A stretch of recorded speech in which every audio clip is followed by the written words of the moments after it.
Assalamu alaikum and welcome back to the channel. This is Red Dissection and we are here to analyze Manchester United victory against Fulham at Craven Cottage. A hard-fought victory. United won it in the end in the 91st minute with a Bruno Fernandes goal. It was a scrappy affair, but to be fair, United were more solid in defense. They didn't create much. They weren't very good with the ball.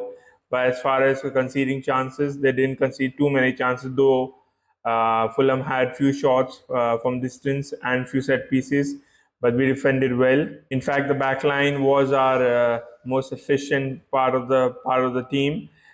They were solid. Both Maguire and Johnny Evans were solid. Fullbacks played well. It's such a blessing to have Van Bissaka back.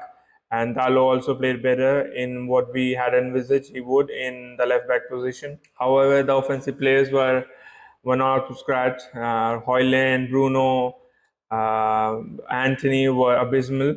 Eriksen was absent. Scott McTominay actually grew into the match, especially in the second half with his physical presence.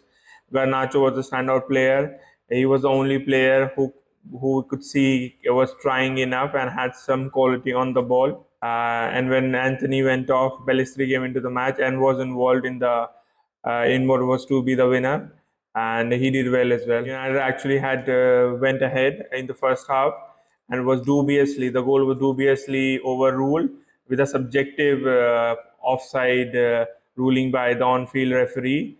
This is the kind of decision that only happens against Manchester United. It shouldn't have been ruled offside. Maguire was actually fouled upon, and we should have gotten the lead. Obviously, it did put us out of kilter, and we couldn't get a rhythm back in terms of being progressive with the ball. And it was only a 91st minute shot from Bruno, which was a quality strike. Which got us the win and 3 points. In terms of possession, we had the majority of the ball, especially in the first half. Second half, we started off well. First 10 minutes were fine. We were not creating chances, but we were actually controlling the match and the tempo of the play. But Fulham grew into it. They got a spree of corners, and in the end, they had total 18 shots. Most of them were off target. We actually had 5 shots on the goal. So they were wasteful with their shots. They were actually getting some joy in the fullback area, especially because Anthony wasn't tracking back. Garnacho, on the other hand, was trying really hard. Overall, the match was very attritional. There were a total of 8 yellow cards and like 24 fouls in the match. 6 of the yellow cards were given to Fulham players who were really aggressive and physical in challenges. Most of their chances came from counter-attacks, especially with wasteful ball from Bruno or Eriksen, or even Garnacho, who lost the ball a few times while dribbling. But he actually was creating a ruckus for them, and he was the brightest spark for us. He was creating a lot of nuisance for Fulham, and in the end, he was the one who was carrying the team. Especially significant considering that he was replacing Rashford, who was deemed fit in the late fitness test. I think they should spur the manager to keep some trust with the young players. Also, with Pellistri coming on and really showing off the lack of quality on Anthony's part, the youngsters should be given more chances, especially in the upcoming 2 matches. Coming to ratings, Andro Nana saved a couple of shots in the first half. In the second half, he wasn't called on to make a lot of saves. He was good with the distribution. I remember one of the ball finding Bruno right in the center circle, so he was taking, some onus on himself to start creating. The two center backs were playing wide, so the onus was on Onana to find passing into the midfield, and he did well. Aaron Bissaka, apart from his lack of concentration on a couple of counter attacks, was exceptional. He has the pace, the recovery pace, and obviously the last ditch tackles that we know his exceptional reach. He was really solid. He was good with dribbling. Obviously, he doesn't have the final ball in his game as much, but the fact that Anthony didn't help him a lot, it was a good return for Aaron. Harry Maguire was solid. I mean, he won all his headers, especially considering that he got a blow right just above the left eye early on. He was struggling with it throughout the match, but he was solid in his duels. He was good with the ball as well. I can't fault him with anything in this match, so he gets a high score. Johnny Evans was also good with his close control and passing, and he calmed the play down. He's left-footed, so we had predicted that he'd start in the starting lineup, and he was great with Harry Maguire. Even though we conceded a few counter-attacks, Evans and Maguire recovered well, and they didn't give any mistakes away. And he also gets a high score. Diogo Dalot was playing in the left back position like we had predicted as well. Uh, he was good defensively. Attacking wise, he had a couple of shots that were off target. He could have been calmer with the ball in the final third, but defensively he was good. Apart from a rash challenge where he gave away a close free kick to Harry Wilson, he was also good.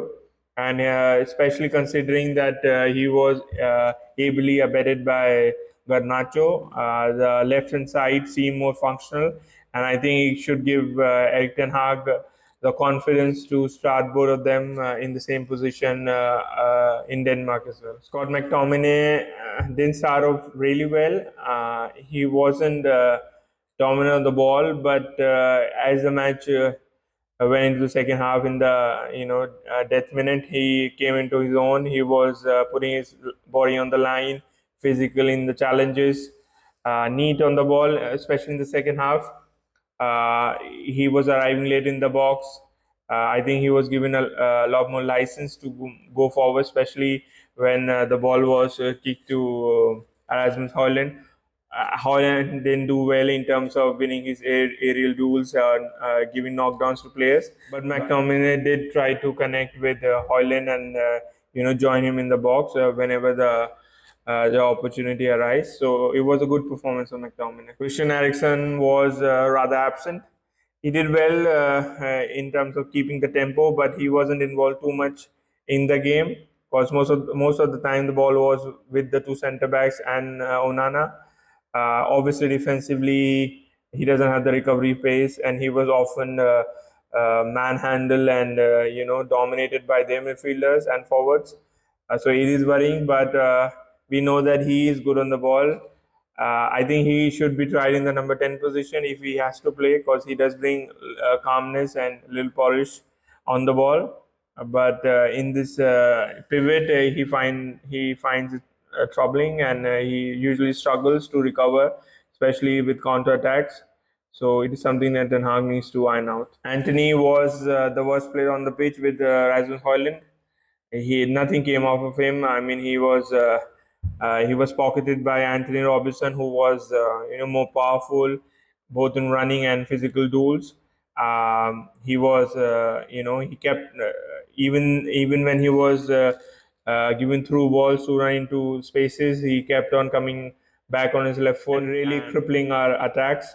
And it was a forgettable performance from Anthony. Bruno Fernandes, I mean, he's such a conundrum, such a quandary. That's why I've given him 1 and +5 for the goal. Apart from the goal, he was really atrocious. He was giving her the ball, and Fulham were counter-attacking on the turnovers that he was giving away, and it wasn't a good performance from Bruno. But obviously, the winner. I mean, he was only handful of players who could do that. Probably the only one in a squad that delivers in their clutch moments. And the strike was excellent, the control was excellent, the way he dummied and feigned his shot and threw off Palinia. Uh, Notably, he was also trying hard to compete with the likes of Palinia, but he wasn't succeeding throughout the match. But obviously, with a winner like that, he does get deservedly some higher marks. Garnacho had a quiet first half, even though he was defensively, he was very astute and attentive, coming back, helping out his fullback Dalo. In the second half, he grew into the game, became more confident on the ball, had a few touches, good dribbles. I couldn't get off his shot, but he was a constant menace for them, and he was drawing so many fouls for Manchester United to ease off the pressure that Fulham were increasing. All in all, it was a performance that should guarantee him a start in the next match as well.